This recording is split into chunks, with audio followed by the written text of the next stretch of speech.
BJP వైపు నుంచి ఉన్నారు కాబట్టి మాట్లాడకూడదని ఏమైనా ఇన్స్ట్రక్షన్ ఉండి ఉంటుంది ఆయనకి? ప్యానల్లో అందరికీ గుడ్ మార్నింగ్. అంటే మీరు ఇందాక అన్నట్టుగా ఈరోజు రాష్ట్రంలో ఎక్కడ ఏ ఇన్సిడెంట్ జరిగినా కూడా దానికి ఏదో ఒక ఇంటర్లింక్ ఉంది. అందరూ ఏదో ఒక సందర్భంలో ఒక ప్లేస్లో పనిచేసిన వాళ్ళు లేదా ఒక అంబ్రిల్లా కింద పనిచేసిన వాళ్ళు అనేటువంటి నేపథ్యం అనుకుంటా. కాబట్టి ఇక్కడ ముఖ్యంగా ఏంటంటే దేశంలో ప్రధాన వార్తల్లో ఈరోజు ఈ అంశం చాలా నిలబడింది. అంటే ఒక రైల్వే స్టాండింగ్ కమిటీ చైర్మన్గా ఉన్నటువంటి ఒక వ్యక్తి ఆ కమిటీలో ఉన్న సభ్యులు వచ్చినటువంటి ఒక కార్యక్రమానికి విలువైనటువంటి చాలా కాస్ట్లీ గిఫ్ట్లు ఇవ్వడం అనేటువంటిది కొంత చర్చ తీసుకుంది. అంటే సహజంగా ఏముంటుంది, ఇప్పుడు మనకు పార్లమెంట్లో ఏదైనా కమిటీలు ఉంటాయి, స్టాండింగ్ కమిటీలు, తర్వాత పబ్లిక్ అవుట్కమ్స్ కమిటీ, తర్వాత అంచనాల కమిటీలతో పాటు రకరకాల కమిటీలు ఉంటాయి మనకు. సో ఆ కమిటీలలో ముఖ్యమైన కీలక కమిటీ ఇది ఒకటి, రైల్వే స్టాండింగ్ కమిటీ. సో వాళ్ళు ఏం చర్చిస్తారు అక్కడ? ఏదైనా ఒక బిల్లు మనకు పార్లమెంట్లో ప్రవేశపెట్టాలనే, ఆ బిల్లు యాక్ట్గా కావాలనే ముందు స్టాండింగ్ కమిటీలో డిస్కషన్ జరుగుతుంది, వివిధ రకాల స్టేక్ హోల్డర్లతో చర్చలు జరిగి తర్వాత అది ఒక బిల్లుగా రూపాంతరం, డ్రాఫ్ట్ బిల్లు తర్వాత బిల్లుగా ఇంట్రడ్యూస్ అయ్యి తర్వాత మనకు యాక్ట్ అవుతుంది. అంటే అలాంటి సమావేశాలకు చాలా ఇంపార్టెన్స్ ఉంటుంది.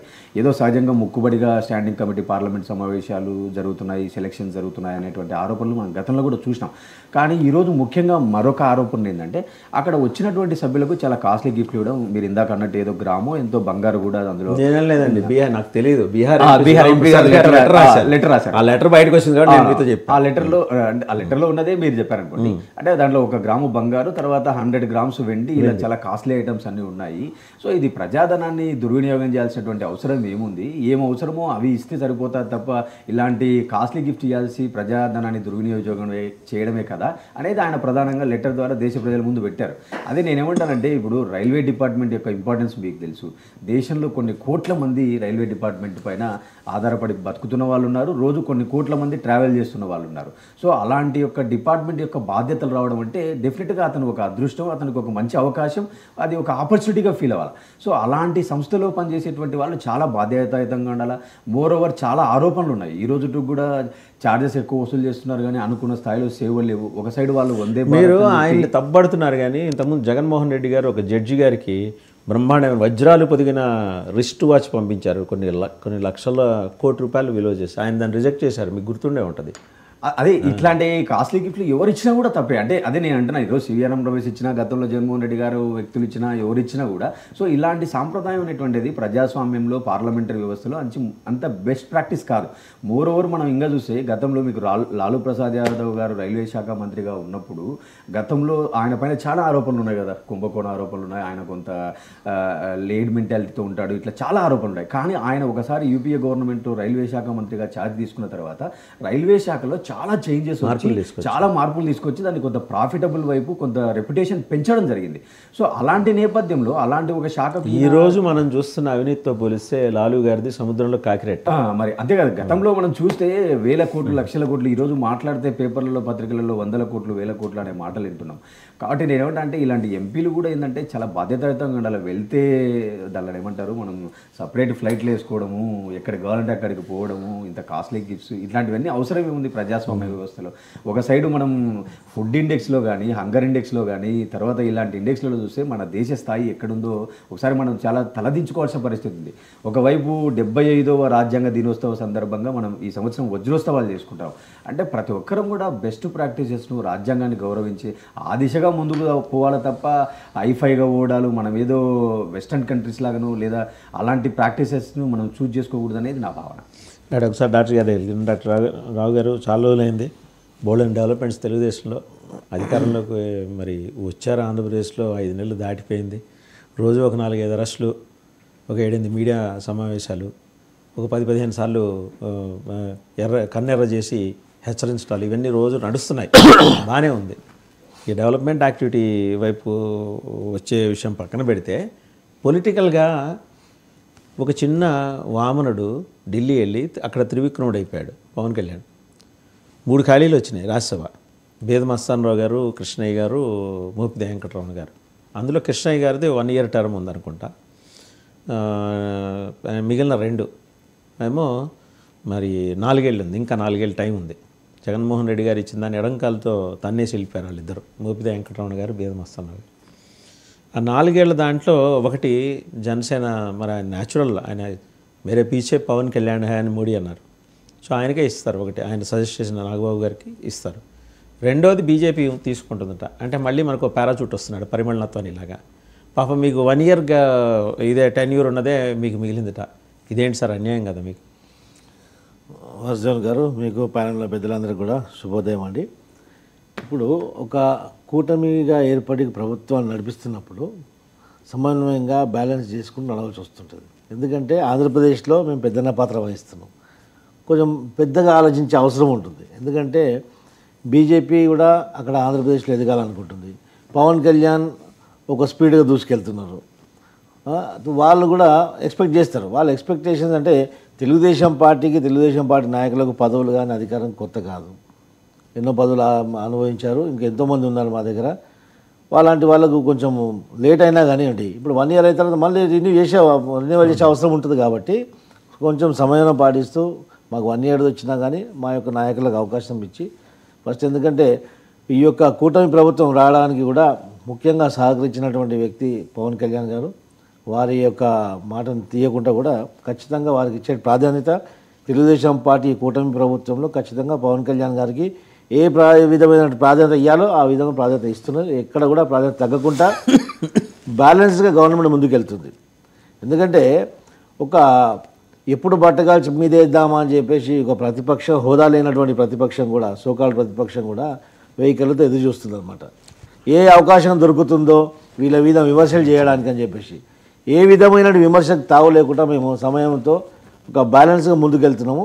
దీంట్లో ఈ 3 రాజ్యసభ సీట్లలో ఇది ఎవరికి 1 ఇయర్ వస్తుందా, 4 ఇయర్స్ వస్తుందా, 2 ఇయర్స్ వస్తుందా అనేది అది మా ఇంటర్నల్ విషయం, మా అండర్స్టాండింగ్ బట్టి ఉంటుంది తప్ప దానికి వేరే బయట చర్చించుకునే అవసరం కూడా లేదు. అది it is not a matter to discuss out side. అంటే అది మనకు దగ్గరికి వచ్చేప్పటికీ అది మా అంతర్గత వ్యవహారం. అదే జగన్మోహన్ అంతర్గత వ్యవహారమే. ఇప్పుడు జగన్మోహన్ రెడ్డి విషయం వేరే. జగన్మోహన్ రెడ్డి అనేది మొత్తం మాయాజాలం ఉంది. అది జగన్మోహన్ రెడ్డికి అది 5 సంవత్సరాలు మొత్తం ఆయన పరిపాలన, ఆయన సిస్టమ్ అనేది తెలిసిపోయింది కదా. రాష్ట్రం అంతా అస్తవ్యస్తం చేశాడు, అవినీతి పాలన. మా దగ్గర పారదర్శకంగా, ట్రాన్స్పరెన్సీగా మేము పరిపాలిస్తున్నాము. రైట్. అయితే మీరు మరి మీ దగ్గర నుంచి ఆ 1 ఇయర్ కోసం ఎవరు పోటీ పడుతున్నారు? పాపం వర్ల రామయ్య గారిని ఒక ఆయన ఉంటారు. ఇదివరకంతా పార్టీ బాగా అవమానించింది ఆయన్ని. ఓడిపోయే సీట్లో ఆయన నుంచోబెట్టడం, ఆయన కూడా పోటీ నేను కథన రంగంలో ఉన్నానని ఆయన బలంగా మాట్లాడటం, తీరా మోసి ఓడిపోవటం. రాజ్యసభకి 2 సార్లు ఆఫర్ ఇచ్చారు ఆయనకి. 2 సార్లు అది పోయే సీట్ అందరికీ తెలిసిందే.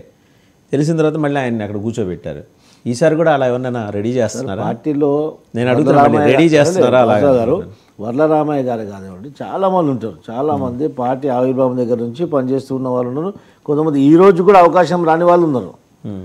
ఆశపడ్డము, పోటీ పడ్డము అది ఒక సర్వసాధారణం తప్ప ఎట్ లాస్ట్ ఏమవుతుందంటే అధిష్టానం చెప్పినటువంటి వ్యక్తి, అధిష్టానం ప్రపోజ్ చేసిన వ్యక్తికి అక్కడ అధికారం దొరుకుతుంది తప్ప ఇంకేదో ఉంటుంది. రైట్. ఇంకో అంశానికి వచ్చేసరికి టీటీడీ చైర్మన్ బిఆర్ నాయుడు గారు, ఆయన దాదాపు ఇందాక అన్నాను కదా, వెంకటేశ్వర స్వామికి ప్రతినిధి. ఆయన నేరుగా వెంకటేశ్వర స్వామిని చూసుకోలేని వాళ్ళు ఆయన దగ్గరికి వెళ్ళి నమస్కారం పెట్టుకుంటే వెంకటేశ్వర స్వామికి వెళ్ళిపోతున్నారు నమస్కారం. అలాంటి ఆయన అందరినీ కలవటం ఏంటి?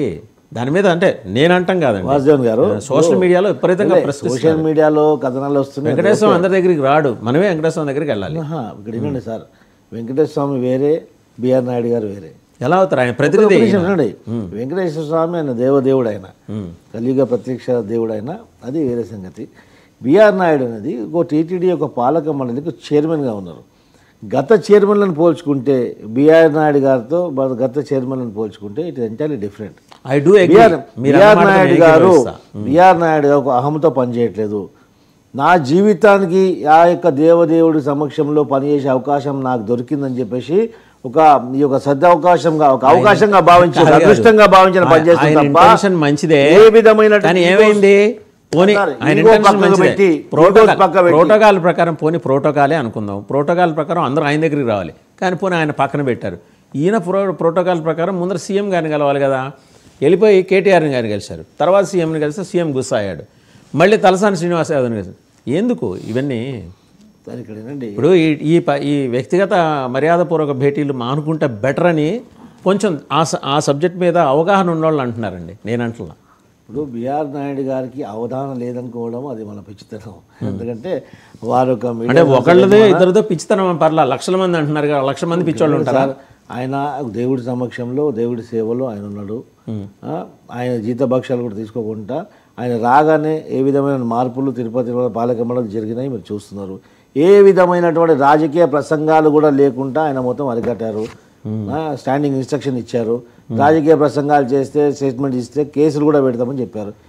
ఇలాంటి చైర్మన్ బహుశా తెలుగుదేశం మా టీటీడీ పాలక మండలి చరిత్రలో ఫస్ట్ పర్సన్. నేను ఒప్పుకుంటున్నాను సార్, నేను మీ దాంతో విభేదించాను. వారు నాకు ఒక తిరుపతి తిరుమల దేవస్థానం చైర్మన్ పదవి నాకు దొరికిందని చెప్పేసి ఏదో వేరే వారి వ్యక్తులలాగా ఇప్పుడు మామూలుగా జిల్లా పరిషత్ చైర్మన్ లేకుంటే ఏదో జడ్పీ చైర్మన్ ఎంపీటీసీ ఏదైతేనే ఆ వ్యక్తి ఏదో అయిపోతారు. రజనీకాంత్ సినిమా ఒకటి ఉంది, దాంట్లో ఆయన మనం కలుసుకుందామా అని అందరిని అడుగుతుంటాడు. అది రిపీట్ అవుతుందని సోషల్ మీడియాలో కామెంట్లు వస్తున్నాయి. అంటే మీకు టీటీడీ చైర్మన్ పొజిషన్ అంటే ఏంటంటే అదొక గౌరవప్రదమైంది. ఈ డైరెక్ట్ రిప్రజెంటేటివ్ ఆఫ్ సార్ ఇక్కడ వెంకటేశ్వర ఆయనకు వ్యక్తిగతంగా వారికి వ్యక్తిగతంగా సన్నిహితంగా ఉన్నటువంటి వ్యక్తులు నేను పర్సనల్ కలిచారు అంతే తప్ప ఆయన ప్రోటోకాల్ నాకు ఉంటుంది, నేను ఒక దీంట్లో ఒక విఐపీని అని చెప్పేసి ఎప్పుడు ఆయన ఆలోచించమని కూడా. ఆయన డౌన్ టు అర్త్ ఉంటారు అప్పుడు గురించి కూడా ఇప్పుడు కూడా ఇంకా భవిష్యత్తులో కూడా. ఆయన వ్యక్తిత్వం అలాంటిది. దానికి రకరకాల మాటలు జోడించేసి రకరకాల కథనాలు జోడించి ఏదో జరిగిపోతుంది, ఆయన ఎక్కడికి వెళ్తున్నారు, ఎందుకు వెళ్తున్నారండి? ఆయన ఎక్కడన్నా ప్రోటోకాల్ ఉల్లంఘించారా? ఎక్కడన్నా ఆ యొక్క పదవికి అవమానం కలిగించారా? కాదండి, సంప్రదాయం ఒకటి ఉంటుంది. సాంప్రదాయం అంటే సార్ వినండి, వారి పదవిని దుర్వినియోగం చేస్తే సంప్రదాయాన్ని దుర్వినియోగించి వాళ్ళు ఎవరికైనా ఒక విషయం చెప్పనా, రేపు from tomorrow onwards every time Dick and Harry will ask BR Naidu గారు మన ఎందుకు కలవలేదని మీరు అడుగుతారు. దానికి సమానం చెప్తారా? ఇప్పుడు మన ఎందుకు కలవలేదంటే నాకు సన్నిహితంగా మీరున్నారు, మీకు వచ్చి నేను కలిసా, దాంట్లో తప్పేముంది?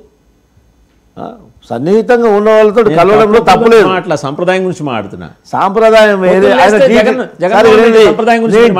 తిరుమల దేవస్థానం నేను టీటీడీ యొక్క ప్రసాదం ఇస్తే టిష్యూ పేపర్ తీసుకుంటాడు, ఇన్ని మాడతారు. మరి మీరు కూడా పాటించాలిగా సంప్రదాయం. అది అవమానం అండి, అది అవమానం చేసింది కాబట్టి ఖచ్చితంగా మాట్లాడుతూ విమర్శిస్తాం, ఖండిస్తాం. ఆయన పదవికి కూడా ఇది అవమానం అని నెటిజన్లు అంటున్నారండి. అది అవమానం అనుకోండి. ఎట్లా ఆయన పదవి నేను టీటీడీ చైర్మన్ వస్తున్నానని చెప్పేసి హోదాలో ఆయన వ్యక్తిగతంగా ఆయన వ్యక్తిగతంగా వెళ్ళినటువంటి విషయాన్ని తీసుకొచ్చి టీటీడీ చైర్మన్ అనేది వాళ్ళకు కూడా పర్సనల్ స్పేస్ ఉంటుంది, వాళ్ళు కూడా పర్సనల్ లైఫ్ ఉంటుంది. రైట్ కాదన్నా, ఐ రియల్లీ అప్రిషియేట్ అండి. వారు పదవిని వారు ఒక టీటీడీ చైర్మన్ యొక్క పదవిని దుర్వినియోగపరిస్తే ఎంత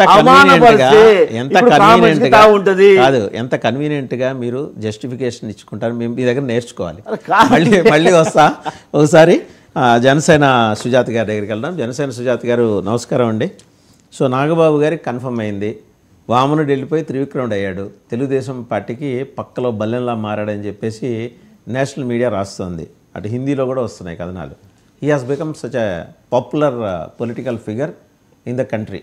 మోడీ గారి తర్వాత ఆ స్థాయిలో పాపులారిటీ ఆయన సంపాదించుకున్నారనేది స్పష్టంగా అర్థమవుతున్న విషయం. సో ఇదొక్కటేనా ఇంకేమన్నా మాట్లాడొచ్చారా? సార్ ముందుగా మీకు అలాగే ప్యానెల్లో ఉన్న తోటి ప్యానలిస్టులందరికీ నమస్కారం అండి. పవన్ కళ్యాణ్ గారు అటు ఎన్డీఏ నాయకులను ఎవరినో డామినేట్ చేయడానికో లేదంటే పై చేయి సంపాదించడానికో అని అయితే మేము అనుకోవట్లేదండి. మొత్తం కూటమి నేతలు అందరూ కూడా ఒక మాట మీద ఉండి రాష్ట్ర అభివృద్ధి ప్రథమ ధ్యేయంగా పెట్టుకుని ఎవరు ఢిల్లీ వెళ్ళినా కూడా ఎంత నిధులు తీసుకురాగలము కేంద్ర ప్రభుత్వం నుంచి అన్న ఎజెండాతోనే వెళ్తున్నారు. అలాగే మొన్న మహారాష్ట్రలో జరిగిన ఎన్నికల తర్వాత పవన్ కళ్యాణ్ గారిని ఆహ్వానించిన మేరట పవన్ కళ్యాణ్ గారు వెళ్ళి ఉన్న 3 రోజుల్లోనే ఎంతో మంది కేంద్ర మంత్రులతో కలవడం జరిగింది. గ్రామీణాభివృద్ధి శాఖ మంత్రి, పంచాయతీరాజ్ శాఖ మంత్రి, అలాగే నిర్మలా సీతారామన్ గారు, ప్రధానమంత్రి గారు, వైస్ ప్రెసిడెంట్ గారితో, అలాగే తన శాఖలకు సంబంధం లేకపోయినా కూడా రైల్వే మంత్రి అశ్విన్ వైష్ణవ్ గారితో కానీ ఇంకా జలవనరుల శాఖ మంత్రితో కానీ తన మంత్రివర్గం సహచరులు సుజాత గారు తన శాఖకు సంబంధం లేకపోయినా మిగిలిన మంత్రిత్వ శాఖలను వెళ్ళి కలుస్తున్నారు. దట్ షోస్ ఆయన ఎలా వామను నుంచి త్రివిక్రముడు దాకా ఎదిగాడు. అంటే ఒక ప్యారలల్గా ఆయన ఎదుగుతున్నారు. న్యాచురల్, తప్పేం లేదు. జనసేన ఒక రాజకీయ పార్టీ, తన అస్తిత్వం కాపాడుకోవాలి, భవిష్యత్తులో ఎదగాలి. అండ్ ఇంత విజిబుల్గా ఆయన చేయటం అనేది కొంచెం ఎంత లేదన్నా ఒక ఇంటర్నల్గా ఒక రిఫ్ట్ మొదలైందనే ఒక మాట వస్తుంది. ఆయన ముందరే చెప్పారు ఎన్నికలు నా వ్యూహాలు నాకు వదిలిపెట్టండి అని. ఆ వ్యూహాలు ఇప్పుడు ఆయన చేసి చూపిస్తున్నాడు. అవునంటారా కాదంటారా? సార్, పవన్ కళ్యాణ్ గారి ఇంటెన్షన్ ఎప్పుడు కూడా ఒక ప్యూర్ ఇంటెన్షన్ తో వెళ్తారు సార్. ఆయనకి మొదటి ప్రయారిటీ రాష్ట్ర అభివృద్ధి. కాబట్టి ఆయన 21 సీట్లకు కూడా తగ్గి ఆ రోజు కూటమిలో తీసుకున్న సీట్లు ప్రతి ఒక్కటి 100% స్ట్రైక్ రేట్ తో గెలవడం జరిగింది. అలాగే కూటమి 164 సీట్లతో ఇంత భారీ విజయం సాధించడం జరిగింది. అలాగే మొన్న అసెంబ్లీలో జరిగిన ఒక అసెంబ్లీ సమావేశాల్లో కూడా పవన్ కళ్యాణ్ గారు ఒక మాట అన్నారు, రాబోయే 10 ఏళ్లలో కూడా చంద్రబాబు నాయుడు గారి నాయకత్వంలో మేము పనిచేయాలనుకుంటున్నాం.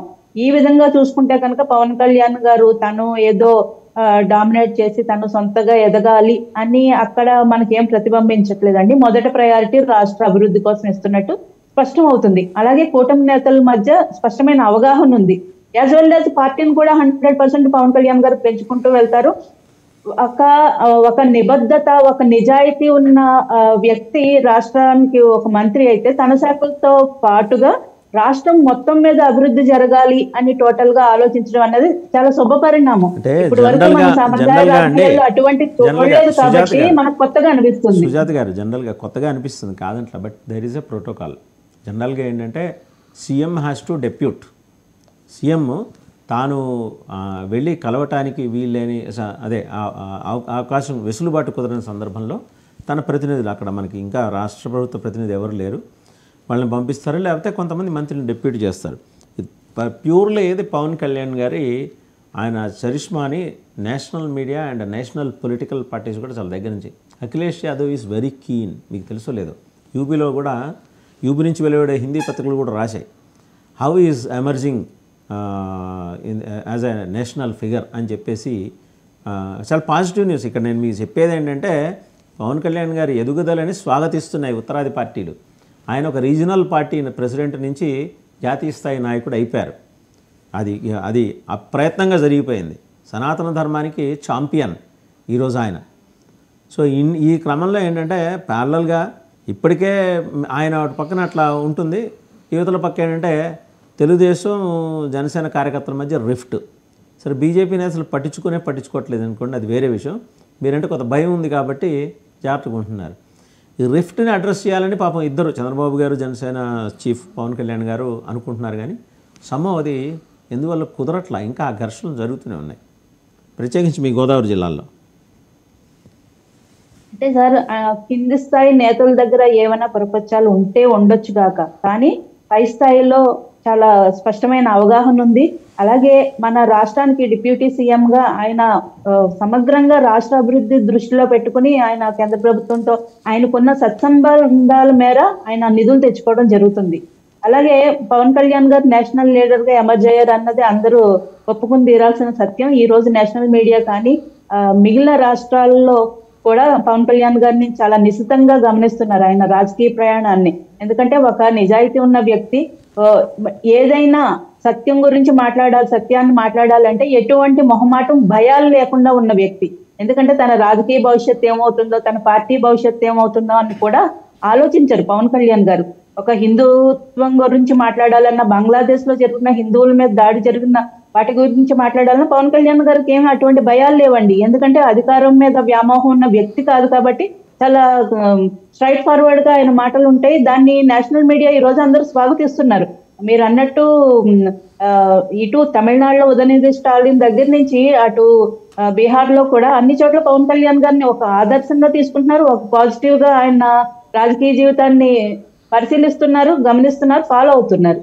అది నిజంగా శుభ పరిణామం అండి. మాకు కూడా చాలా హ్యాపీగా ఉంది. పవన్ కళ్యాణ్ గారు ఈ 3 రోజుల టూర్ కానీ రాష్ట్రానికి ఇమీడియట్ గా 114 కోట్ల రూపాయలు మన పర్యాటక రంగంలో విడుదలవ్వడం కానీ చాలా సంతోషంగా ఉందండి. కూటమి నేతలందరూ రాష్ట్ర ప్రభుత్వం తరఫున ప్రధానమంత్రి మోదీ గారి దగ్గర లా అండ్ ఆర్డర్ ప్రస్తావన వచ్చింది. somehow he has expressed his dissent over the ongoing developments related to law and order in Andhra Pradesh.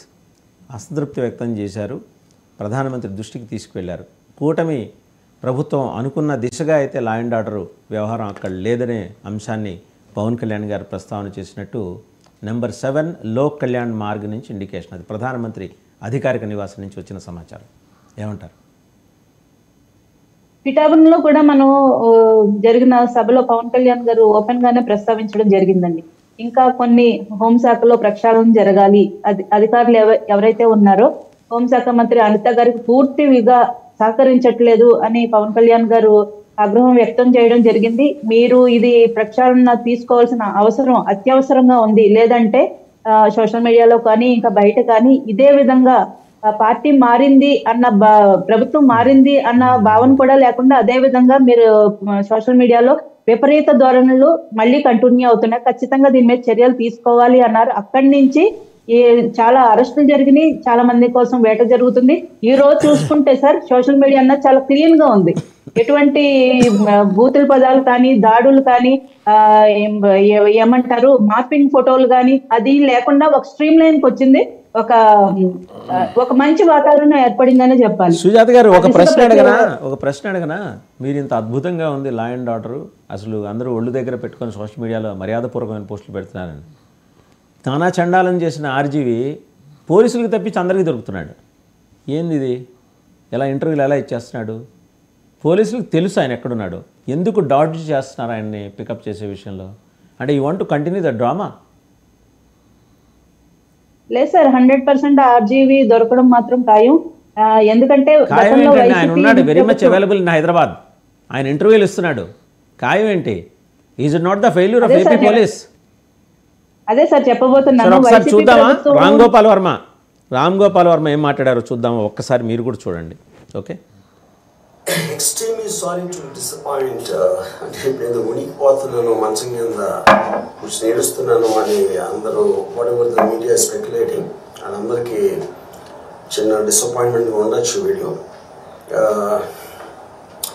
ఇక్కడ పాయింట్ ఏంటంటే I just want explain the whole concept. ఇప్పుడు నేను ఆల్మోస్ట్ ఒక 1 year బ్యాక్ ఏదో ట్వీట్స్ పెట్టాను అనే ఎలిగేషన్. ఆ ట్వీట్స్ ఎవరో మనోభావాలు దెబ్బతిన్నాయి. ఇక్కడ విచిత్రం ఏంటంటే 1 year బ్యాక్ పెట్టిన ట్వీట్స్ 4 డిఫరెంట్ ప్లేసెస్లో 4 డిఫరెంట్ జ్యూరిస్డిక్షన్స్లో 4గురికి ఒకే 3-4 రోజుల వ్యవధిలో వాళ్ళ మనోభావాలు దెబ్బతిన్నాయి. వాళ్ళు ఆ పరంగా కంప్లైంట్ ఇవ్వడం, కేసులు పెట్టడం జరిగింది.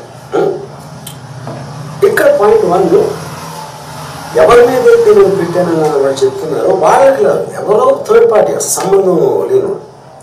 ఆ కాంటెక్స్లో అసలు ఈ కేసు ఎలాగా, ఈ సెక్షన్స్ ఎలా వర్తిస్తాయి అనేది అప్పుడు ఆబ్వియస్గా నాకు వచ్చే అనుమానం కానీ, నాకు కానీ నా మనుషులు కానీ, ఇది ఒక పర్సిక్యూషన్ చేయడానికి ఒక పద్ధతి ప్రకారం ఉన్న ఎలోబుల్ లాస్ని వాడుతున్నారా, లేకపోతే ఇప్పుడు వరల్డ్ ఓవర్ ఒక ఫినామినా ఏం జరుగుతుందంటే పొలిటికల్ పార్టీస్ వాళ్ళు they are weaponising the systems of the police. అది అమెరికాలో జరుగుతుంది, యూరోప్లో జరుగుతుంది, ఇక్కడ కూడా జరుగుతుంది.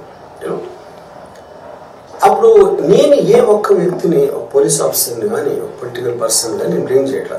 I think it happens in certain ఒక ఏమంటుందని ఒక వే, అది అందరూ కూడా ఎంతో కొంత రైట్ చూసాం కదా. సుజాత గారు ఇప్పుడు ఆర్జీవి ఏదంటే రకరకాల కథనాలు ఆర్జీవి అబ్స్కాండింగ్ అని వస్తున్నాయి. ఈ మేకపోతు గంభీరం లోపల వణికిపోతుంది, బయటికి మేకపోతు గంభీరం ప్రదర్శిస్తున్నాడు. వెపనైజింగ్ ద సిస్టమ్ అంటే useless fellow, you should understand what is that. ఎందుకంటే ఎవరినైతే అవమానపరిచారో ఆ వ్యక్తి కంప్లైంట్ చేశాడు కాదు. ఇప్పుడు నా యొక్క అధికారి కానివ్వండి, నా యొక్క యాజమాన్యానికి అధినేత కానివ్వండి, యజమాని కానివ్వండి, నేను ఒక ఆ యొక్క వ్యవస్థలో సిబ్బంది అయినప్పటికీ కూడా మా యొక్క వ్యవస్థను అవమానించపరిచినా కానీ లాలో సిస్టంలో ఆ లా ఉంది. కంప్లైంట్ ఎవరు చేశారు అని మాట్లాడుతున్నారు కదా, ఆయన మీడియాకి ఇంటర్వ్యూలు ఇస్తున్నాడు, అతను చెప్పేది ఇప్పుడు ఎందుకంటే ప్రజలకు తెలవాలా, how different kind of person is అనేది తెలవాలా. ఎందుకంటే ఇప్పుడు నేను నా యొక్క యజమాని కానీ, నా నాయకుడు కానీ అవమానపరిచినప్పుడు కంప్లైంట్ చేసే అధికారం అందరికీ ఉంటుంది, వెసులుబాటు ఉంటుంది. It is not weaponising the system. System ఇతను నేర్చుకోవాలా, ఇతను మందికి నేర్పించొద్దు జనాలకి. ఆయన లేడు కదా, ఆయనకి అది లేదు కదా. మీరు అరెస్ట్ చేయండి, ముందర చేసి చూపించండి. మీరేమో స్పెషల్ టీమ్స్ పంపించారు, గుర్రాలు వేసుకుని వెళ్ళారు. ఏ షూటింగ్ సెట్ లో ఎక్కడో పోయి దాచుకొని, ఏ బాయ్ అనుకనో ఏ చెట్టు అనుకనో దాచుకొని కూర్చుంటే దొరుకుతారు సార్. దగ్గర ఇజ్రాయెల్ టెక్నాలజీ టెక్నాలజీ ఉంది తెలుసా? దొరుకుతాడు ABI సార్. నాగేశ్వరరావు గారు తెప్పించారు ఏ అప్పట్లో. పాతాళంలో వెతికిదిస్తాము, పాతాళంలో వెతికిదిస్తాము. ఆయన భూమి మీదే ఉన్నాడు, పాతాళంలో లేడు. మీరు చెప్తున్నా కదా, ఎత్తుకెళ్ళండి. let him go. సుజాత గారు మనం నిన్న మళ్ళీ మాట్లాడాం. అంటే మాజీలు అయిన తర్వాత ప్రెస్ మీట్లు పెట్టి ఎంపిక చేసిన కొందరు మీడియా ప్రతినిధులను మాత్రమే పిలిచి ప్రశ్నలు అడగకూడదనే కండిషన్ పెట్టి నిన్న మళ్ళీ మాట్లాడాం. ఏం మాట్లాడాం? మేము శుద్ధపూసలం, పులుకడిగిన ముత్యాలం, ఛార్జ్షీట్లో మా పేరేం లేదని. ఎస్, FBI ఛార్జ్షీట్లో ఏపీ సీఎం అని ఉంది. ఏపీ సీఎం అంటే ఆ సమయానికి ఛార్జ్షీట్ ఫైల్ చేసే సమయానికి ఎవరున్నారు? ఆయనే ఉన్నారు. మరి ఎందుకు డినై చేస్తారు? As to what prompted Jaganmohan Reddy గారు టు టాక్ లైక్ దట్ అండి? అంటే ఇప్పుడు డిబేట్ మొత్తం కూడా కొన్ని అంశాలు మీరు తీశారు. నేను అక్కడ నుంచి స్టార్ట్ చేస్తాను. సరే, జగన్మోహన్ రెడ్డి గారి ప్రెస్ మీట్ అనేది మనం తర్వాత మాట్లాడుకుందాం. బిఆర్ నాయుడు గారు ఈ రోజు సోషల్ మీడియా అసలు మొత్తం శుభ్రం అయిపోయింది, అసలు ఏమీ లేదు, అసలు ఎవ్వరు మాట్లాడలేదు అంటున్నారు కదా. ఈ రకంగా మాట్లాడే వాళ్ళ మీద కేసులు పెట్టి, మాట్లాడే వాళ్ళని హింసించి పోలీస్ స్టేషన్లలో పెట్టి, ఒక్కొక్కళ్ళ మీద 10 కేసులు పెట్టి 20 కేసులు పెట్టి హెరాస్ చేసి మాట్లాడకుండా ఎంతమంది నోళ్లను మూసేపిస్తారు? ఎన్ని లక్షల కోర్టులు, ఎన్ని లక్షల కోట్ల మంది పోలీసులు కావాలి మీకు?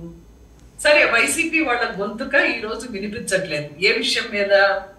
మీరు చెప్పారు కదా, బిఆర్ నాయుడు టిటిడి చైర్మన్ అయ్యాడు, అసలు ఆయన అందరికంటే చాలా గొప్ప ఆదర్శవంతమైనటువంటి ఎంపిక అని. తిరుమల తిరుపతి దేవస్థానంలో హుండీలో దొంగతనం జరిగింది, తెలుసు కదా మీకు? ఎప్పుడు మీ హయాంలోనా? ఎప్పుడు మీ హయాంలోనా? మీ హయాంలోనా? బహుశా అది మీ హయాంలో అయి ఉండొచ్చు. ఎందుకంటే ఖచ్చితంగా ఫారిన్ కరెన్సీ ఏమైందండి? ఫారిన్ నేను స్ట్రైట్గా అడుగుతున్నా, ఫారిన్ కరెన్సీ ఏమైంది? స్వామివారి హుండీలో 5 ఏళ్ల పాటు, స్వామివారి హుండీలో 5 ఏళ్ల పాటు జమ అయిన ఫారిన్ కరెన్సీ ఏమైంది చెప్పండి? ఫారిన్ కరెన్సీ ఏమైంది లెక్క చెప్పండి. నేను అడుగుతున్నానండి. నా ప్రశ్న వినండి, నా ఫారిన్ కరెన్సీ 5 ఏళ్ల పాటు స్వామివారి, నా ప్రశ్న విని మీరు సమాధానం చెప్పండి. నా ప్రశ్న విని మీరే మాట్లాడండి. నా ప్రశ్న విని మీరు సమాధానం చెప్పండి. మీరే మాట్లాడండి. ఫారిన్ మీరు అడగండి. నేను మళ్ళీ చెప్తున్నా, నా ప్రశ్న వినండి. ఏమండి, మీరే మాట్లాడండి, నేను కాదంటలా. ఫారిన్ కరెన్సీ లెక్క ఏంటో చెప్పి తర్వాత మాట్లాడండి. ఏమైంది ఫారిన్ కరెన్సీ? తాడేపల్లి ప్యాలెస్ పోయింది. ఇప్పుడు జరుగుతున్నటువంటి హుండీల దొంగతనం గురించి అక్కడ గుసగుసి నవ్వులు నవ్వుతున్నటువంటి, సిగ్గు లేకుండా నవ్వుతున్నటువంటి రావు గారికి సమాధానం చెప్పాలి కదా. మీకు సిగ్గుందో ఏముందో, ఎందుకు సార్ ఈ సిగ్గులలో పిలుస్తారు? వాళ్ళకు మాట్లాడే ఒక పద్ధతి తెలియని ఎందుకు పిలుస్తారు? ఇప్పుడు జనాలు చూస్తున్నారు, ఇలాంటి పిచ్చి మాటలు మాట్లాడితే మంచిగా ఉన్నది. వాసుదేవన్ గారు దేవదేవుడికి ఇచ్చినటువంటి డబ్బులు దొంగతనం అవుతుంటే ఆయన చాలా గొప్ప ఎంపిక, గొప్ప చైర్మన్. ఆయన విధి విధానాలు ఎంతో గొప్పగా నిర్వర్తిస్తున్నాడని ఈ రోజు కూర్చొని చాలా CCTV ఫుటేజ్ మీ దగ్గర ఉందా? ఈమె కలబడుతుంది సార్, రాత్రి కలబడుతుంది, పొద్దుగాలు వచ్చి మీడియా చెప్తుంది. సిగ్గు కోరుకుండా అబద్ధాలు మాట్లాడాలి. రావు గారు ఒక్క నిమిషం, CCTV ఫుటేజ్ మీ దగ్గర ఉందా? అబద్ధాలు మాట్లాడి సిగ్గు తీసుకొని వస్తారు డిబేట్లకు. ఇంకోటి ఏంటంటే, పవన్ కళ్యాణ్ గారు చాలా ఆదర్శవంతమైనటువంటి రాజకీయాలు చేస్తున్నారంట. ఏం చేశారు ఆయన? 30,000 మంది అమ్మాయిలు తప్పిపోయారు అన్నదానికి ఇంతవరకు సమాధానం చెప్పలేదు. మీరు నన్ను సరే, ఒకసారి జగన్మోహన్ రెడ్డి గారు ఏం మాట్లాడారో చూద్దాం. ఒక్క నిమిషం. కాదండి, జగన్మోహన్ రెడ్డి గారు మాట్లాడింది మీకు రిలేటెడే. ఒకసారి చూసి మళ్ళీ మీరు మాట్లాడండి. నేను ఒక్క నిమిషం అండి, జగన్మోహన్ రెడ్డి గారు బయట చూసి మీరు మాట్లాడండి. నెక్స్ట్ మీరే మాట్లాడండి. మీ నాయకుడు కాబట్టి ఒక్క నిమిషం వినండి. నా పేరు ఎక్కడ లేదు, కావాలంటే నా పేరు ఎక్కడ లేదు, కావాలంటే please go through what ever నా పేరు ఎక్కడ లేదు, కావాలంటే please go through what ever those people have said and talk. See, somebody should be a fool to name me or anybody else. Somebody should be a fool. because I never dealt with them. See, you tell me one thing. Where did this originate from? Had SECI not written to me, where the signatories are the state government, the DISCOMs, and SECI. So where is any third party there? And if somebody is so foolish and so stupid, and somebody goes by hearsay, speaks some kind of nonsense and stupidity, then nobody can help. Right, ఇప్పుడు మీరు మాట్లాడండి. వాసుదేవన్ గారు, మీరు పవన్ కళ్యాణ్ గారి వ్యక్తిగత జీవితం మీద మాట్లాడితే ఆయనకి చాలా కోపం వచ్చి ఆయన లారీలెక్కి ఆవేశంతో ఊగిపోయారు 5 ఏళ్ళు గడిచిపోయినటువంటి 5 సంవత్సరాల కాలంలో. మరి జగన్మోహన్ రెడ్డి గారి మీద నిరూపణ కానటువంటి నేరాల్ని పుంకానుగా 15 ఏళ్ల నుంచి రాస్తుంటే ఈ రకంగా ప్రజల మనసుల్లో మెదడుల్లో విషం నింపుతున్నటువంటి ఎల్లో మీడియా, టీడీపీ పార్టీ ప్రతిదీ అబద్ధం. విద్యుత్ ఛార్జీలు పెంచమని చెప్పి ఈ రోజు విద్యుత్ ఛార్జీలు పెంచింది టీడీపీ ప్రభుత్వం. అదే విధంగా ఇసుక ఫ్రీ అని ఇసుకని అమ్ముతున్నటువంటిది టీడీపీ ప్రభుత్వం. అలాగే మద్యం అని చెప్పి బెల్ట్ షాపులు, పర్మిట్ షాపులు అన్ని పెట్టింది టీడీపీ ప్రభుత్వం. అదే విధంగా ప్రతి కాంట్రాక్ట్ లో కూడా ఈ రోజు ఎమ్మెల్యేలకు కానీ చంద్రబాబు నాయుడు కానీ ప్రతి దానికి కూడా వాటాలు వెళుతున్నటువంటి మాట వాస్తవం. వీటన్నిటిని ప్రశ్నించకుండా నోరు మూసుకొని సోషల్ మీడియాలో ఎవరైతే ప్రశ్నిస్తున్నారో వాళ్ళందరినీ కూడా జైళ్ళల్లో వేసి ఈ రోజు హింసిస్తున్నారే. ఈ రోజు విజయ్ బాబు గారు వేసినటువంటి పిటిషన్ లో ఏదైతే హైకోర్టు చెప్పినటువంటి తీర్పు ఏదైతే ఉందో అది మీరు మరి గడిచినటువంటి 5 సంవత్సరాల కాలంలో రఘురామ్ గారు ఎన్నిసార్లు ఏబిఎన్ ఛానల్లో కూర్చొని జగన్మోహన్ రెడ్డి గారిని తిట్టారండి. మరి ఆయన్ని తీసుకెళ్లి జైల్లో వేయద్దా చెప్పండి? మరి వైసీపీ కార్యకర్తల్ని వేస్తున్నప్పుడు రఘురామరాజు ఏ రకంగా మాట్లాడారు జగన్మోహన్ రెడ్డి గారిని గడిచినటువంటి 5 సంవత్సరాల కాలంలో? ఆయన్ని తీసుకెళ్లి వేయద్దా? ఏబిఎన్ ఛానల్ అదే పనిగా జగన్మోహన్ రెడ్డి గారిని తిట్టడానికి నడుస్తుంది కదా, దాన్ని తీసుకెళ్లి వేయద్దా? ఇప్పుడు ఈనాడు కానీ ఆంధ్రజ్యోతి పత్రిక కానీ వాటన్నిటికీ ఈ రోజు వాటి మీద కేసులు పెట్టద్దా? మరి అంటే మీకు ఒక న్యాయం, ఆ వైసీపీ పార్టీకి ఒక న్యాయమా? మరి ఒకటి వాసుదేవన్ గారు, ప్రపంచ చరిత్రలో కానీ రాష్ట్ర చరిత్రలో కానీ ఒక నిరంకుశులైనటువంటి పాలన చేసేటువంటి నాయకులు కొంతమంది ఉంటారు. ప్రపంచంలో చూసుకుంటే కిమ్ అనేటువంటి నార్త్ కొరియాకి సంబంధించినటువంటి ఒక అధ్యక్షుడు ఉన్నాడు. ఎలాంటి వ్యక్తి, ఎలాంటి నాయకుడు అనేది ప్రపంచ దేశాలన్నీ చెప్పుకుంటాయి. ఈ రోజు అలాంటి నిరంకుశమైనటువంటి పాలన చంద్రబాబు నాయుడు గారు చేస్తున్నారు. ఈ రోజు దేశం మొత్తంలో ఆంధ్రప్రదేశ్ లో జరుగుతున్నటువంటి హింసని గాని వైసీపీ కార్యకర్తలు ఏ రకంగా బాధిస్తున్నారు అనేటువంటిది అందరూ మాట్లాడుతున్నారు. ఈ రోజు ప్రధానమంత్రి గారు కూడా పవన్ కళ్యాణ్ గారిని అడిగినటువంటి అంశం అదే. లా అండ్ ఆర్డర్ ఎందుకింత ఈ రకంగా హింసిస్తున్నారు వైసీపీ వాళ్ళని దేశం మొత్తం చర్చించుకుంటున్నటువంటి మాట వాస్తవం. ఈ రోజు దాన్ని దాచిపెట్టి మరి వాళ్ళకి పదవుల కోసం వెళ్ళారో లేకపోతే పాదాల మీద పాకులాడటానికి వెళ్ళారో అది వాళ్ళ వ్యక్తిగత అంశం. కానీ రాష్ట్రాలకి రావాల్సినటువంటి విశాఖ స్టీల్ ప్లాంట్ గాజువాకలో నన్ను గెలిపిస్తే విశాఖ స్టీల్ ప్లాంట్ ప్రైవేటీకరణ చేయకుండా ఆపుతారని మరి ప్రామిస్ చేశారు కదా పవన్ కళ్యాణ్ గారు. ఇంతవరకు దాని గురించి ఏదన్నా చెప్పారా? మరి 30,000 మంది అమ్మాయిలు తప్పిపోయారని చెప్తే ఈ రోజు వరకు కూడా ఆడపిల్లలకి సంబంధించి లోరెత్తనటువంటి పవన్ కళ్యాణ్ గారు చాలా నిజాయితీ పరుడైనటువంటి రాజకీయ నాయకుడా? అన్ని అబద్ధాలు చెప్పి అవినీతిగా మాట్లాడి చంద్రబాబు నాయుడు గారు ఏది మాట్లాడమంటే అది మాట్లాడి ఈ రోజు అధికారంలోకి దొడ్డిదారులో వచ్చినటువంటి నాయకుడు పవన్ కళ్యాణ్ గారు. ఈ రోజు ఆయన వామనుడై త్రివిక్రముడై ఆయన ఎంత ఎత్తుకెదిగినా ప్రజల్లో బలం లేని ఎవ్వరూ నాయకులు అవ్వలేదు. ఆయనకి ప్రజాబలం లేదు. ఈ రోజు కూటమిలో అధికారంలో ఉంది కాబట్టి ఈ 4 రోజుల అధికారాన్ని అనుభవించడానికి ఆయన ఒక నాయకుడిగా ఉండొచ్చు. కానీ ఆయన ఏ రోజు కూడా ప్రజలకి సుజాత గారు చెయ్యడు కూడా. సుజాత గారు ఎప్పటికీ ప్రజలకి మంచి చేయడు. నాకు కూడా అవకాశం ఇస్తారా మీతో మాట్లాడటానికి? నేను అడిగేది ఏంటంటే, మీరు నిరంకుశ పాలన చంద్రబాబు గారిది, మరి మన పరిపాలన ఏంటి? రఘురామకృష్ణరాజు గారు నిన్న మాట్లాడారు, కర్మ రిటర్న్స్ ఎత్తుక్కుంటా వస్తుంది. విజయపాల్ ఆయనతో పాటు ముసుగు ధరించిన వ్యక్తులు ఆయన హత్య చేయడానికి ఆయన గుండెల మీద కాలుతో తన్ని చేసిన వీటిని ఏమంటారు?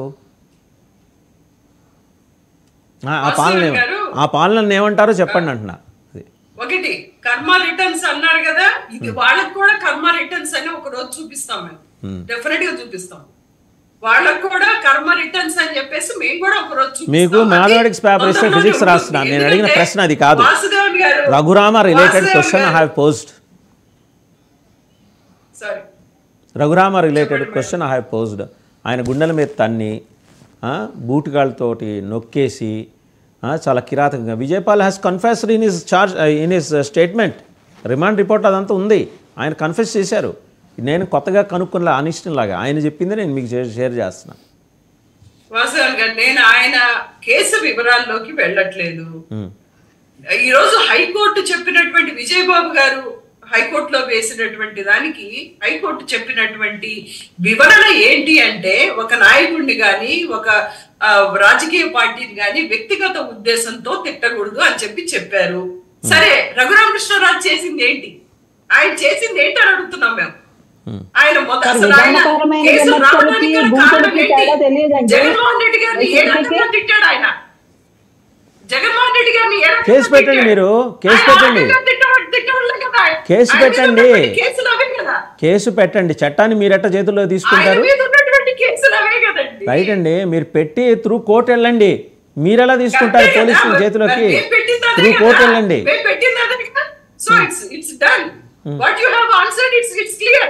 నువ్వు నోరు కుదరక నువ్వు మాట్లాడినందుకు కేసులు వచ్చినాయి. సో ఎవరక్కడ విక్టిమ్? ఎవరు? నువ్వు చేసిన దానికి నువ్వు అనుభవిస్తున్నావు. మళ్ళీ కర్మ రిటర్న్స్ ఏంటి? నువ్వు నోరు ఉంది కదా అని చెప్పి ఇష్టం వచ్చినట్టు మాట్లాడితే ఎవరైనా కేసులు పెడతారు ఎప్పుడైనా. సో అది మీ సూత్రీకరణ. అది మీ సూత్రీకరణ. కేసులు విచారణకు రావాలి కదా. కేసులు విచారణకు వచ్చినప్పుడు వాళ్ళు నోరు బారేసుకుని వాళ్ళు కామెంట్ చేసిన చెప్పి రావాలి కదా విచారణలో. ఎందుకు రాలేదు? వస్తుందండి, కర్మ వస్తుంది, అందరికి వస్తుంది కర్మ. ఇప్పుడు ఆయన అన్నాడు కదా, నోరు కుదరకుండా ఏ రకంగా మాట్లాడాడో ఆ రోజు కర్మ ఆయన వైపున వచ్చింది. ఈ రోజు మళ్ళీ మా వైపున వచ్చింది, మళ్ళీ రేపు ఆయన వైపు. సరే, ఇవన్నీ ఓకే కానీ ఇవన్నీ ఓకే ఓకే. ఇంకో అంశం ఉందండి. పాపం సజ్జల భార్గవరెడ్డికి కూడా పొన్నవోలేనా? అంటే ఏంటండి?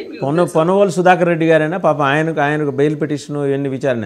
మోస్ట్ అన్సక్సెస్ఫుల్ లాయర్గా ఆయనకి పేరున్న ఆయన్ని తీసుకొచ్చి పెట్టడం ద్వారా సజ్జల భార్గవరెడ్డిని ఇరికించే ప్రయత్నం జగన్మోహన్ రెడ్డి గారు చేస్తున్నారా? అసలు ఆయన అన్సక్సెస్ఫుల్ లాయర్ అని ఎవరన్నారు చెప్పండి? ప్రూవ్ అయిందిగా. ఒకళ్ళనేది ఏముంది, ప్రూవ్ అయిందిగా. ఆయన మరి అడిషనల్ అడ్వకేట్ జనరల్గా what he has done and how he ఆయన ఎలా ఫీల్ అయ్యారు, ఏం చేసా, ఏమైంది అంతిమంగా ఏమైంది? గుడ్ ఆర్గ్యుమెంట్స్ అయితే మీరు కేసు గెలిచి తీరాలి. ఎందుకని పోయింది కేసు? అంత బలహీనమైన పసలేని వాదనల్ని తీసుకొస్తున్నాయని. ఇప్పుడు పోనీ ఆ అంశం పక్కన పెడితే భార్గవరెడ్డి గారి భవిష్యత్తు తీసుకెళ్ళి పొన్నవోలు సుధాకర్ రెడ్డి చేతిలో పెట్టారంటే ఇంకా సామాన్య కార్యకర్తల పరిస్థితి ఏంటి ఒకసారి ఊహించండి. ఒకటి నేను జగన్మోహన్ రెడ్డి గారు నిన్న మాట్లాడినటువంటి ప్రెస్ మీట్ లో ఏవైతే విద్యుత్ ఛార్జీలకు సంబంధించి మాట్లాడతారు దాని మీద మేము మాట్లాడతాం. భార్గవ రెడ్డి గారి మీద ఏ కేసు పెట్టారు ఏంటి అనేది ఆ కేసు ఫైల్ చేస్తే వివరాలు బయటకు వస్తే అవి బయటకు వస్తాయి. సో దాని గురించి మాట్లాడాల్సిన ఆయన ఏం మాట్లాడారో చూద్దాం. జగన్మోహన్ రెడ్డి గారు ఏం మాట్లాడారో చూద్దాం విద్యుత్ ఛార్జీల మీద ఒకసారి.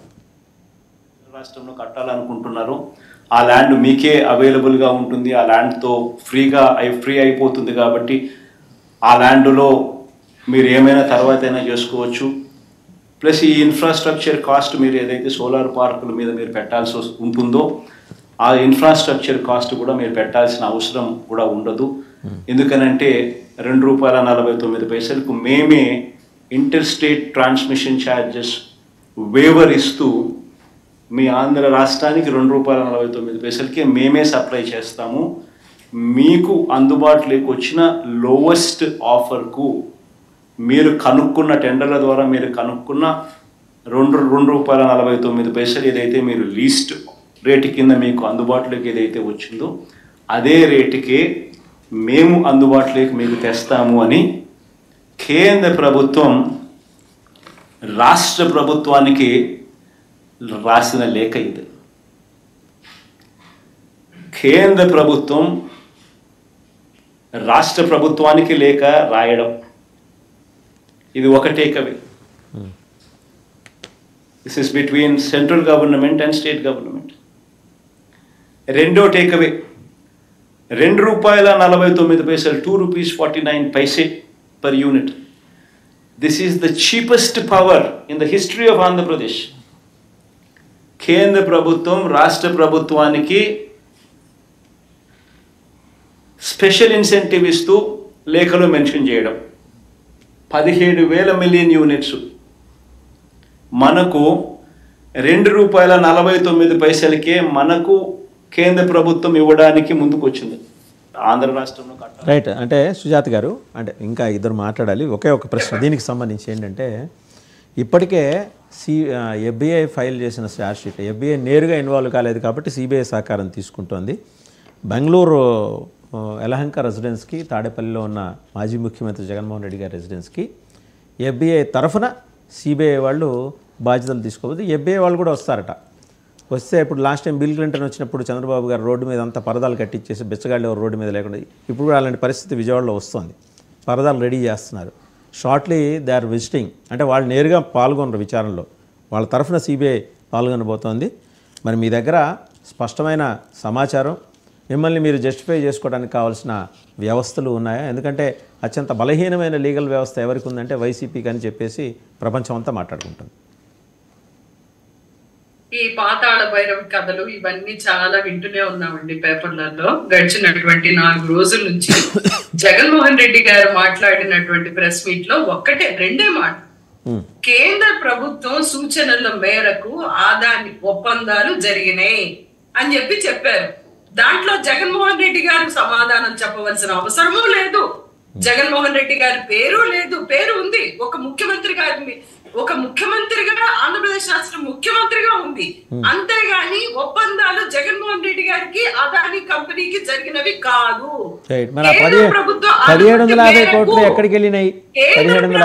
అనుమతి మేరకు అక్కడ మీరు ఆ పాయింట్ ఎందుకు మాట్లాడలేదు? కేంద్ర ప్రభుత్వ అనుమతి మేరకు మేము చేయడం జరిగింది 10 సార్లు చెప్పారు జగన్మోహన్ రెడ్డి గారు.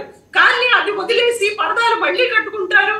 CBI రావాలి, FBI రావాలి. ఎందుకంటే ఈ పాతాళ భైరవి కథలు ఎవరిని మోసం చేయడానికి, ఎవరికి కళ్ళకు గంతలు కట్టడానికి. సరే, రైట్ అండి. ఒకసారి జగన్మోహన్ రెడ్డి గారిని తిట్టడం కావాలా? రైట్, రావు గారు మాట్లాడతారు. రావు గారు మరి తెలుగుదేశం పార్టీ నుంచి వారు ఉన్నారు కాబట్టి వారు మాట్లాడతారు. ఏం సార్, FBI టీమ్స్ కోసం బస్సులన్నీ ఏర్పాటు చేశారా? తాజ్ అవన్నీ ఆల్రెడీ టేక్ ఓవర్ చేస్తుంటారు. పెద్ద పెద్ద పరదాలు కట్టిస్తున్నారా? ఎందుకంటే అమెరికా నుంచి ఎవరైనా వస్తే మీకు వారి గౌరవం మర్యాద ఇవ్వటంలో మీరు చాలా శ్రద్ధ చూపిస్తారు కదా. బిచ్చగాళ్ళని ఎయిర్ పారేసి వాళ్ళని షెల్టర్స్కి పంపించడం అవన్నీ మొదలెట్టాలి. అవన్నీ అయిన తర్వాతే వాళ్ళు వస్తారు. అలాంటి విషయం ఏం జరగదు వాస్తవం గారు. ఇప్పుడు జగన్మోహన్ రెడ్డి ముఖ్యమంత్రి హోదాలో ఉంటే ఒప్పందం చేసుకుని ఎవరితో ముఖ్యమంత్రితో కాదా, ఆ ప్రభుత్వంతో కాదా? అంటే ఒక ప్రభుత్వం తప్పు నిర్ణయం చేసుకుంటే ఆ ప్రభుత్వంలో అప్పుడు ఉన్నటువంటి ముఖ్యమంత్రి ప్రభుత్వ అధినేతదే బాధ్యత. అవన్నీ కూడా జగన్మోహన్ రెడ్డి వర్తిస్తుంది. ఆయన జగన్మోహన్ రెడ్డి వ్యక్తిగతం అంటే ఆయనకి ఇంటికి తీసుకుపోతాడు కరెంట్ అంతా. ఏం మాట్లాడతారు? ఏమో తీసుకెళ్తున్నాడు పులివెందులకి, తెలియదు. తీసుకుపోతే ఆయన వ్యక్తిగతంగా రాసుకోవాలా? వ్యక్తిగతంగా ఆయన పేరు జోడించాలంటే ఒక ప్రభుత్వాన్ని నడిపే వారికి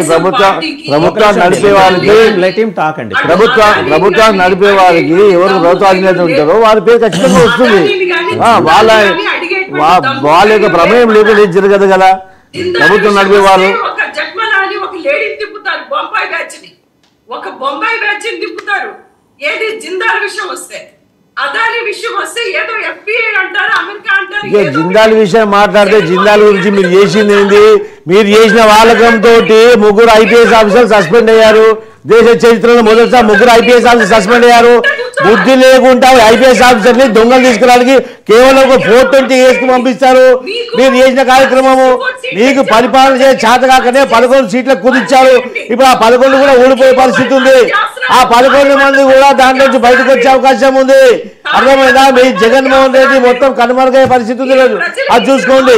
మీరు తెలుగుదేశం పైన మాట్లాడే అవకాశం మీకేముంది? తెలుగుదేశం మీద మాట్లాడే ముఖం ఉందా మీకు?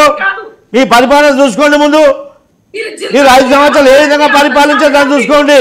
మీరు జిందాల్ గురించి మాట్లాడతారు. మీరు ఒక జిందాల్ గురించి, ఒక వ్యక్తి గురించి, ఒక వ్యాపారవేత్త గురించి IPS ఆఫీసర్లని వ్యవస్థను ఏ విధంగా మీరు వాడుకున్నారు, ఏ విధంగా వ్యక్తిగతంగా వాడుకున్నారు, ఏ విధంగా ఒక అమ్మాయిని కేసు రిజిస్టర్ కాకుండానే అక్కడి నుంచి కిడ్నాప్ చేసి తీసుకొచ్చారు. అది చూడండి ఫస్ట్. మీరా మాట్లాడేది? నాయకుడు పరిపాలన నిరంకుశ పాలన చేస్తున్నారు మీరు చేసేది మాకు మీలాంటి వాళ్ళు నేర్పే అవసరం లేదు. మాకు అధికారము పరిపాలన మాకు కొత్త కాదు, పదవులు అధికారం మాకు కొత్త కాదు, పరిపాలన నేర్పించే అవసరం లేదు. రావు గారు, ఇప్పుడు మీ అనుకూల మీడియా సంస్థలు ఆయన మీద 1750 కోట్ల రూపాయలు బొక్కేశారని చెప్పి వేసిన కథనాల మీద ఆయన పరువు నష్టం దావా వేస్తారట. జగన్మోహన్ రెడ్డి గారు నిన్న బెదిరించారు, ఆయన చూశారు కదా. వెల్కమ్. బెదిరించడం ఏంటండి? వాస్తవం ఏమని చెప్పండి, ఎన్ని పరువు నష్టాలు రావాలి సార్, ఏమని చెప్పండి. ఆయన ఎన్ని అరాచకాలు చేశారు, అన్ని కేసులు ఉన్నాయి, మొత్తం ప్యారలల్గా అన్ని రెడీ అవుతున్నాయి. ఎన్ని కేసులు వేస్తారో ఎన్ని పరువు నష్టంకి వెళ్తానండి. ఎందుకంటే చట్టం ఎవరికి చుట్టం కాదు, చట్టం తన పని తను చేసుకోబోతుంది. We will decide in the court of law. Right. Ramnath గారు పరువు నష్టం దావా ఒకటి మాట్లాడారు. షెకి ఆయన చాలా స్పెసిఫిక్గా ఆయన టెర్మినాలజీను ఆయన ఫొనెటిక్స్ చాలా డిఫరెంట్గా ఉంటుంది. కేంద్ర ప్రభుత్వం రాష్ట్ర ప్రభుత్వం రెండు చెప్పేశారు ఆయన. వాళ్ళిద్దరి మధ్య జరిగింది కాబట్టి మధ్యలో నేను శుద్ధపోస్తే నేను నిమిత్త మాత్రుణ్ణి, నాకేం సంబంధం లేదు. ₹2.49, 2 రూపీసే 49 పైసా. మళ్ళీ తెలుగు అర్థం కాని వాళ్ళ కోసం ఇంగ్లీష్లో కూడా చెప్పారు. చెప్పి ఇంతకన్నా తక్కువకి ఎవరు చేయగలరు, మేం చేశాం అని. అండ్ రెండో అంశం ఏంటంటే అదానీ అంశాన్ని శాసనసభలో మాట్లాడటానికి తెలుగుదేశం ఎందుకు జంకుతోంది? నువ్వు శాసనసభకు రావడానికి నువ్వెందుకు జంకుతున్నావు? ఆయన సంగతి నేను మాట్లాడలేదు, మీ ప్రభుత్వం సంగతి మాట్లాడుతున్నా. 1750 కోట్ల రూపాయల అవినీతి గురించి మీరు మాట్లాడుతున్నారు, నేను మాట్లాడుతుంది 1,00,000 కోట్ల నష్టం గురించి మాట్లాడటానికి మీకు ఆ శుద్ధపూజ ప్రస్తావన అసెంబ్లీ ఆయన సంగతి అసెంబ్లీకి వచ్చే ముఖం లేదు. అసెంబ్లీ జరిగే విషయాన్ని మాట్లాడండి. మీ ఆర్థిక మంత్రి అదాని గురించి ఎందుకు మాట్లాడరు? సార్ రామ్నాథ్ గారు మాట్లాడతారు. నేనేమంటా అంటే ఈ అగ్రిమెంట్ జరిగింది ఏపీ ప్రభుత్వం, నాట్ ఓన్లీ ఏపీ ప్రభుత్వం, ఇక్కడ అదాని సంస్థ కూడా సెకండరీ. ఇక్కడ జరిగింది అగ్రిమెంట్ ఎవరి మధ్యన జరిగింది? సెకీ మధ్యన 5 రాష్ట్ర ప్రభుత్వాల మధ్యన జరిగింది. తర్వాత దాంతో ఇంటర్నల్గా అదానీ సంస్థ సంబంధించినటువంటి అజెడ్ గ్రూపు, అదానీ ఎనర్జీ గ్రూప్స్తో సంబంధాలు ఉన్నాయి. ఈరోజు వాళ్ళు ఏమంటున్నారు, మిగతా రాష్ట్రాల కంటే నేను తక్కువకే తీసుకున్నాను, ₹2.49 తీసుకున్నాను, దీనివల్ల సంపద నేను సృష్టించానని చెప్పి జగన్మోహన్ రెడ్డి గారు నిన్న ప్రెస్ మీట్లో మాట్లాడడం మనకు కనపడింది. ఇప్పుడు ఈరోజు అందరూ మాట్లాడుతున్నారు, ఒకవేళ ఇక్కడ కేంద్ర ప్రభుత్వ సంస్థ కూడా ఉంది కదా, అంటే ఈ అగ్రిమెంట్ ఎవరి మధ్యన జరిగింది? ఒక రాష్ట్ర ప్రభుత్వాల మధ్యన, కేంద్ర ప్రభుత్వం మధ్యన జరిగింది. ఈరోజు అందరూ ఏమంటున్నారు, రాష్ట్ర ప్రభుత్వం తప్పు చేసింది కాబట్టి ఆ రోజు రాష్ట్ర ప్రభుత్వానికి ఎవరైతే రిప్రజెంటేటివ్గా ఉన్నాడో ఈ వాజ్ ద రెస్పాన్సిబుల్ అని జగన్మోహన్ రెడ్డి వైపు వేలు చూపిస్తున్నారు. మరి అక్కడ సెకీ సంస్థ కూడా ఉంది కదా, దాని గురించి కూడా మాట్లాడాలి కదా. ఒకవేళ నిజంగా ఈరోజు మీరు కూటమి ప్రభుత్వంలో ఉన్నారు, కూటమి నాయకులుగా ఉన్నారు, ఈరోజు ఖచ్చితంగా ఈ ఒప్పందంలో సస్పెక్ట్ ఉంది, ఈ ఒప్పందంలో అనుమానాలు ఉంటాయంటే ధైర్యం ఉంటుందని ఇమీడియట్ అదే నేను అంటున్నా. అదే వాసు, మనం చర్చించాల్సింది ఒక వర్షనే కాదు కదా, కాయింగ్ వన్ సైడే మీరు మాట్లాడుతున్నారు. లేదు, నేను ఈ ప్రశ్న ఈ సమాధానం మీ నుంచి రావటం నేను అదే అంటున్నాను కదా. ఇప్పుడు మీరు రెండో సైడ్ కూడా చూడాలి కదా. సికి ఎక్కడ ఉంది? కేంద్ర ప్రభుత్వ సంస్థ. ఈరోజు జగన్మోహన్ రెడ్డి విద్యుత్ శాఖ మంత్రి, జగన్మోహన్ రెడ్డి కింద ఉన్నాడు, జగన్మోహన్ రెడ్డి అధికారులు, జగన్మోహన్ రెడ్డి ప్రభుత్వం తప్పు చేసింది అన్నప్పుడు ఆ రోజు సెకీ సంస్థ ఎవరి కంట్రోల్లో ఉంటుంది? మోడీ కంట్రోల్లో ఉంటుంది, కేంద్ర ప్రభుత్వ కంట్రోల్లో ఉంటుంది కదా. అది కూడా మనం ఆలోచించాలి కదా. ఒక సైడ్ వాళ్ళు క్లియర్గా సీనియర్ మోస్ట్ లాయర్లు కానీ, సీసీ కానీ, రైటర్స్ కానీ, బిజినెస్ స్టాండర్డ్స్ కానీ ఏం రాస్తుంది ఇక్కడ? మీ అందరికీ ఇంకా చాలా మందికి తెలియాల్సింది ఏంటంటే ఇది complete financial terms and conditions సంబంధించింది, కార్పొరేట్ అఫైర్స్ కి సంబంధించింది. దీంట్లో చాలా అలిగేషన్స్ ఉంటాయి. ఇప్పుడు ఎస్ఈసి అనేది ఏంటంటే security federal bureau of investigation భారతదేశం వచ్చి డైరెక్ట్గా ఢిల్లీ నుంచి స్పెషల్ ఫ్లైట్ వేసుకొని జగన్మోహన్ రెడ్డి గారి ఇంటి పక్కనే ల్యాండ్ అయ్యి ఆయన్ని రాత్రికి రాత్రి అరెస్ట్ చేసి అదే ఫ్లైట్లో ఎత్తుకెళ్ళిపోయే అవకాశం ఉందా? నాకు లేమ్యాన్గా అడుగుతున్నాను. అలాంటి అవకాశమే ఉండదు, అలాంటి అవకాశమే ఉండదు. మనకు ఒక ప్రోటోకాల్ ఉంటుంది, మన దేశానికంటే ఒక చట్టాలు ఉంటాయి. ఒక దేశం మన దేశంలో నాకున్న లిటిల్ విజ్డమ్ లో 2 దేశాల మధ్య ద్వైపాక్షిక ఒప్పందాలు ఉంటాయి. ఖైదీలు, నేరగాళ్లు, ఏ అంశాల్లో అవినీతి పరులు, ఎక్స్పెడిషన్ ఉంటుంది, అప్పగింతలు ఉంటాయి, ఇట్లాంటివన్నీ ఉంటాయి కదా. మనం ఏం తెలియకుండా ఇప్పుడు నేను ఏమంటానంటే జగన్మోహన్ రెడ్డికి పొలిటికల్ అదే తప్పు అంటున్నాను కదా. హర్యానా దగ్గర దిగారు, అదే కదా తప్పు. ఈ రోజు ఎవరిపైన ఆరోపణలు వస్తాయి. ఆరోపణలు వచ్చినప్పుడు నీకు ఇక్కడ మనం రోషయ్య గారి గురించి ఒక మాట చెప్పుకోవాలి. రోషయ్య గారు ఆయన సీఎంగా ఉన్నప్పుడు ఒక మన టెలివిజన్ ఛానల్ ప్రారంభోత్సవంలో ఆయన ఒక మాట అన్నారు. గతంలో ఉన్నటువంటి వార్తకు, గతంలో ఉన్న మీడియాకు ఈ రోజుకు డిఫరెన్స్ ఏంటంటే ఒక వ్యక్తి పైన ఏదైనా ఆరోపణ వస్తే వాళ్ళు అతనికి ఫోన్ చేసి ఇట్లా మీ పైన పేపర్లో కానీ పత్రికల్లో కొన్ని వార్తలు వస్తున్నాయి, ఒక ఒపీనియన్ తీసుకున్నాక దాని తర్వాత వాళ్ళు డెవలప్ చేసుకొని ఎక్స్ప్లోర్ చేసేవాళ్ళు. ఈ రోజు అడిగి రాసేటువంటి మెకానిజం మన ఇండియా మీడియాలో ఉందా? లేదు. అక్కడ జగన్మోహన్ రెడ్డి గారి పైన ఏదో ఆరోపణలు వచ్చినాయి కాబట్టి ఇన్ని రోజులు ఆయన దేశంలోనే అవినీతి ఉంది, ఈ రోజు ఆయన అవినీతి ఇంటర్నేషనల్ కూడా పాకింది అనేటువంటి కోణంలో ఎవరి స్టోరీలు వాళ్ళు అడుగుతున్నారు. కానీ ఇక్కడ తెలియాల్సింది ఏంటంటే సెక్యూరిటీ ఎక్స్చేంజ్ ఆఫ్ కమిషన్ అనేది ఏంటంటే ఇక్కడ మనకు భారతదేశంలో ఎలా అయితే బీఎస్సీ ఎన్ఈసీల పైన సెబీ ఉంటుందో, security exchange board of commission ఉంటుందో, అలాగే కెనడాలో అయితే సెడార్ ఉంటుంది, తర్వాత ఆస్ట్రేలియాలో ఏఎస్ఎక్స్ ఉంటుంది, ఇది తర్వాత టీఎస్ఎక్స్, ఇట్లా ఒక్కొక్క దేశానికి ఒక బాడీ ఉంటుంది. ఆ ఎస్ఈసి వాళ్ళు ఏం నోటీస్ ఇచ్చారు, మీరు మీ యొక్క ఫండ్ రైజింగ్కు మీరు అమెరికాలో బాండ్స్ ఇష్యూ చేస్తున్నారు, మీకు సంబంధించిన కొన్ని సంస్థలు ఇండియాలో కాంట్రాక్ట్స్ పొందడానికి మీరు లంచాలు ఇచ్చారని, లంచాలు చూపారని ఒక ఆరోపణ ఉంది. దానికి మీ ఎక్స్ప్లెనేషన్ ఏంటి అనేది వాళ్ళు ఇచ్చినటువంటి ఎస్ఈసి ఇచ్చిన ఒక నోటీసు. దానికి వాళ్ళకు కంపెనీకి సంబంధించి ఒక లీగల్ టీం ఉంటుంది, వాళ్ళకు లీగల్ గ్రూప్ ఆఫ్ టీమ్స్ పెద్ద పెద్ద వాళ్ళు ఉంటారు. ఇప్పుడు అదాని కంపెనీ అనేటువంటిది ఏమన్నా స్మాల్ కంపెనీనా, వాళ్ళ యొక్క పోర్ట్ఫోలియో చూస్తే దగ్గర ఒక 30-40 వర్టికల్స్లో వాళ్ళ బిజినెస్ ఉంటుంది. ఇప్పుడు మన ఇంట్లో వాడే ఫ్రీడమ్ ఆయిల్ దగ్గర నుంచి మన ఇంట్లో వాడే సిమెంట్, అంబుజా, ఏసీసీ, ఇట్లా ఎన్నో వర్టికల్స్లో వాళ్ళ బిజినెస్లు ఉన్నాయండి. అదాని విషయం ఎప్పుడు పార్లమెంటు సమావేశాలకు ముందే వస్తుంది. ఇంతకుముందు కూడా హిడెన్బర్గ్ నివేదిక కూడా పార్లమెంటు సమావేశాలకు ముందు కూడా కాంగ్రెస్ స్కూల్ నుంచి మాట్లాడుతున్నట్టున్నారు. అదే నేనేమంటానంటే ఇప్పుడు మోడీ వైపు కూడా ఏళ్ళు ఎందుకు చూపడం లేదు అంటున్నా. అదే చర్చలు చేయాలి కదా. ఇప్పుడు సెకీ ఎవరి కంట్రోల్లో ఉందండి చెప్పండి, అది కేంద్ర ప్రభుత్వ సంస్థ కదా. మరి ఇప్పుడు మోడీ గారికి అనుమానం వచ్చింది, కేంద్ర ప్రభుత్వంలో వీళ్ళు భాగస్వామ్యం ఉన్నారు కదా. ఈ రోజు ఢిల్లీకి పవన్ కళ్యాణ్ పోయినాడు కదా, చంద్రబాబు పోయినాడు కదా. మై ఫైనల్ క్వశ్చన్ ఇస్ వాళ్ళొక రిప్రజెంటేషన్ ఇవ్వచ్చు కదా. నేను రాష్ట్ర ప్రభుత్వం ముందర ఏం మాట్లాడారు ముఖ్యమంత్రి గారు, మేము పునరాలోచిస్తాం అన్నారు. మొన్న ఈ మధ్య ఒక ఇంగ్లీష్ మీడియాతో మాట్లాడుతూ పయ్యావుల కేశవ్ గారు ఏమన్నారు, ఆర్థిక మంత్రి, ఒప్పందాన్ని కంటిన్యూ చేయడంలో తప్పే ఉంది అన్నారు. 2 స్టేట్మెంట్స్ వచ్చాయి, అంటే రెండు వర్షన్స్ వచ్చాయి. మూడో వర్షన్ ఏంటంటే అఫీషియల్గా అనౌన్స్ చేయటమే. అదాని అవినీతి పరుడు అయినప్పుడు, అదాని ఒంటికి అంతా మరకలు అంటుకున్నప్పుడు ట్రిపుల్ సోప్తో మేము కడిగేసి అవన్నీ ఆయన శుభ్రం చేసి గంగలో స్నానం చేసి తీసుకొచ్చి మేము ఒప్పందం మళ్ళీ పునరుద్ధరించుకుంటామని చెప్పడాన్ని మీరు స్వాగతిస్తారా? అదే ఆ ధైర్యం ఎవరు చేయటం లేదు కదా. ఇప్పుడు తర్వాత శ్రీలంక వాళ్ళు మేము రీస్టోర్ చేస్తామన్నారు, తర్వాత కెన్యా వాళ్ళు కూడా మేము అదానితో అగ్రిమెంట్స్ అన్ని రీస్టోర్ చేసుకుంటాం, క్యాన్సిల్ చేసుకుంటాం అంటున్నారు. అలాంటి ఒక స్టేట్మెంట్ ఏపీ ప్రభుత్వం కానీ మన కేంద్ర ప్రభుత్వంలోని ఒక్క రిప్రజెంటేటివ్ ఉన్న మాట్లాడగల ధైర్యం ఇండియాలో చేస్తున్నారా అంటే ఇక్కడ అర్థమైంది, అందరికీ తెలిసిపోతుంది అక్కడ Modi is the close friend of Adani is close friend of Modi అనేది. ఇవన్నీ పక్కన పెడితే రేపు జనవరిలో ఆయన ప్రమాణ స్వీకారం చేస్తారు డొనాల్డ్ ట్రంప్ గారు. అవును, ఆయన business man, Adani business man. So ఇప్పుడు ట్రంప్ బుల్షిట్, నేను దీన్ని అసలు స్క్రాప్ చేస్తున్నాను అంటాడు ట్రంప్. మీరు అన్నారు ట్రంప్ సంబంధం వచ్చింది కాబట్టి ఒక మాట. అప్పుడు అదాని జగన్మోహన్ రెడ్డి గారు ఇద్దరిని తీసుకొచ్చి తాడేపల్లిలో సన్మానం చేస్తారు. నేను అడిగాడు నాకు సన్మానం చేయాలండి జగన్మోహన్ రెడ్డి. అవును అడిగాడు, నేను సంపద సేవ చేశాను నాకు సన్మానం చేయమని అడిగారు కదా. ఇప్పుడు ట్రంప్ గురించి మీరు అన్నారు కాబట్టి ఈయన ఇంకొక మాట చెప్పాలి. ఇప్పుడు ట్రంప్ గారి పైన ఆల్రెడీ కన్విక్ట్